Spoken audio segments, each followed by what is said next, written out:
Welcome back to Life's Cholent. My name is Avital, and tonight begins one of my favorite holidays, the holiday of Chanukah. Chanukah is also known as the Festival of Lights or the Festival of Rededication. And while a lot of people are familiar with the term Festival of Lights, not as many people are familiar with the term of the Festival of Rededication. And what the Festival of Rededication actually refers to is the history or the story surrounding the holiday of Chanukah. Essentially what happened is that the Greeks had come in and defiled the temple in Jerusalem where God had been resting his presence. And they had done idolatry in there and made it into this unholy, impure place. What's supposed to be the holiest place in the world had become a place that was very lowly. And so the Jews of Judea, with Judah the Maccabee as their leader, decided to revolt against King Antiochus IV, and they decided to try and recapture the temple, and they were successful. So in 164 BCE, they were able to recapture the temple.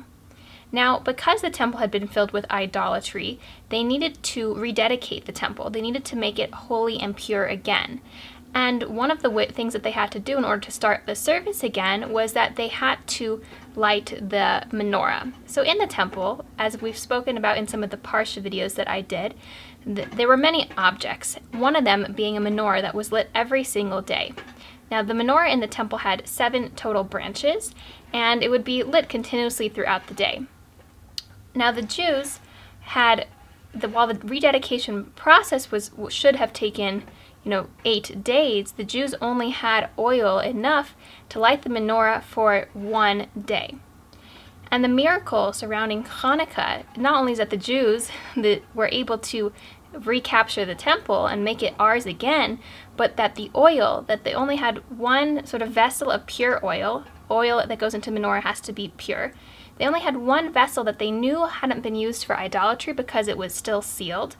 And they took that vessel, and what was only supposed to last 1 night lasted all 8 nights. It lasted for 8 total nights until the Jewish people were able to make new, fresh, pure oil to use for the menorah for all the rest of the days.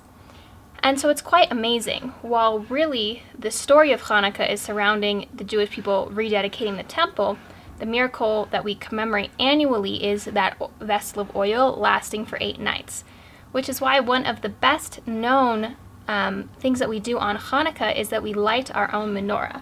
So I have a menorah here. I will show you what it looks like. So this is the menorah that I have to show, and it's set up for the first night. And so it's a very beautiful sort of candelabra. It's got these 8 smaller branches with the one taller one called the shamish. And you use this middle candle, the shamish, the taller one or the separate one, to light all of the other candles. We go from 1 to 8. Essentially, each night we take a box of candles and we fill up the menorah until it's completely full. Each night we add another number. So on the second night there are 2 candles, on the third night there are 3, so on and so forth. In order to commemorate the miracle that happened, we are each lighting our own menorah in our own homes. And whereas the menorah in the temple only had 7 total branches, we have these 8 branches, one for each night, and the additional shamish, which is used to light all of the candles. So that is what the menorah looks like. Now, surrounding lighting the menorah, there are blessings we say. I will leave the link to Chabad.org where they have the words of the blessing should you wish to follow along, but I'll read you what they say in English. So on the first night there's a blessing that we say, which we don't say on the other nights. It's specific only to the first night of Chanukah, and it says, "Blessed are you, Lord our God, King of the universe, who has granted us life, sustained us, and enabled us to reach this occasion." So we're thanking God for bringing us here, for giving us life, for giving us what we have in order to reach this special occasion and to be able to celebrate it and commemorate it and mark it. And then there are 2 more blessings which we say every night of Chanukah. The first one is, "Blessed are you, Lord our God, King of the universe, who has sanctified us with his commandments and commanded us to kindle the Chanukah light," again referring back to the menorah. And the second is, "Blessed are you, Lord our God, King of the universe, who performed miracles for our forefathers in those days at this time." One more thing in regards to the menorah is that typically we display the menorah in our windowsills. We will put a table or we will put it on, again, a windowsill in front of our window so that it is a public acknowledgement of the miracle. We want everybody to see it, everybody to recognize that we're Jewish and we're proud and that we are recognizing this miracle that God did for us. It's not supposed to be something hidden. It's not supposed to be something we hide away. It's supposed to be something that we show and that we are proud of. And I think that's a really beautiful idea to remember throughout the years, to be proud of who we are, not to have it sort of hidden away, but to put it on display, to show it to people and to show that we're not afraid and that we are proud Jews.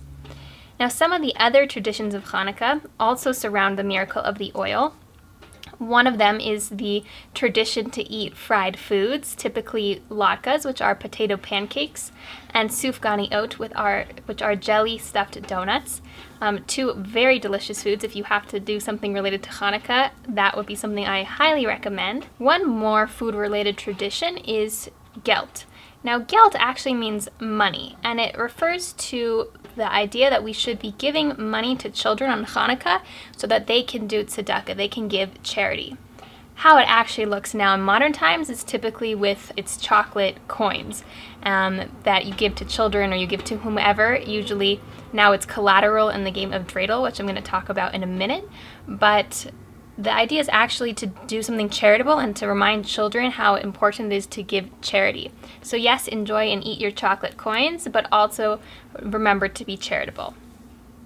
Now, I spoke about the game of Dreidel. So Dreidel is essentially a spinning top, and I'll insert a photo here. So a Dreidel is a spinning top, and it's a game that you play on Chanukah. And essentially it's the spinning top with 4 different sides on it, each with a different letter. There is a nun, there is a gimel, there is a hey, and there is a shin. And essentially what each one stands for is the nun is for nes, the gimel is for gadol, the hey is for haya, and the shin is for sham. And so what that is nes, gadol, haya, sham is a great miracle happened there. There meaning Israel. And in Israel, interestingly, the dreidels will say nes gadol haya po, a great miracle happened here, because that is where the miracle happened. And it's a fun game you can play. You can look up the instructions, but if you spin and you land on a gimel, you get all of the gelt in the pot. If you spin and you land on a hey, you get half the pot. If you spin, you land on a nun, nothing, you don't get any. And if you get a shin, you have to put 2 in. At least that's how we play in my family. Those are our rules, but there are many variations on the game. And it's a really fun, nice holiday tradition. And so those are a lot of the main things that we celebrate and we appreciate and we do on Chanukah.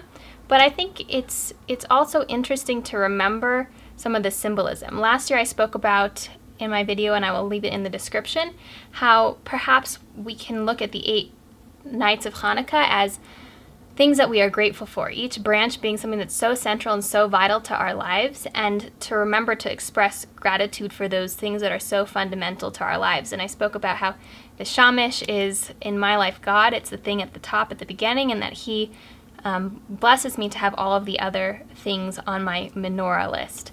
So definitely check out that video. But also, again, Chanukah is about this light, and it's about, the Jewish people are called a light unto the nations. That is one way that people refer to the Jewish people as being a light unto the nations. It goes back to the Torah, where God said that we would be a light unto the nations, but we are, as people, supposed to bring light and supposed to bring positivity and joy into the world. We are, humans are spiritual beings, and yes, we have sort of our bodies, but we also have our souls, and our souls really are where that light is emitted. And so to remember just to do something a little extra joyful this year, to do something to bring somebody a little bit of extra happiness, not just in gift giving surrounding Chanukah by giving gifts to people. That is a very nice way to express gratitude, but also verbally expressing gratitude. If you think about these different traditions of Chanukah, of giving charity, of giving gifts, they are a representation of us spreading our light into the world. And so I hope you all have a very, very happy Chanukah filled with lots of light, lots of joy, and that you have a wonderful celebration, and I look forward to speaking with you next time.